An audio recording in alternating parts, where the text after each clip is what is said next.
Allaha and olsun. Ancaq yoldaşımla mənim pensiyamı verib, bunu alırıq, uşaqlar nə verir onu yeyirik. Çünki yaşamaq mümkün deyil qızım.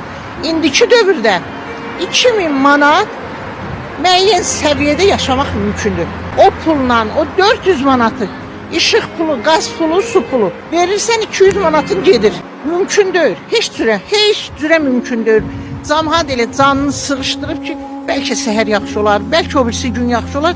Getdikcə pisləşir. Bunu yaşamaq heç cürə mümkün deyil. Ona görə bunu dövlət rəhbərləri, yuxarıda oturanlar özləri gündəlik bir ailənin tələbatını hesablasınlar, o ailənin sayına vursunlar, görsünlər o 400 manatla yuxarıda oturanlar, deputatlar görsün onunla yaşamaq mümkündür ya yox.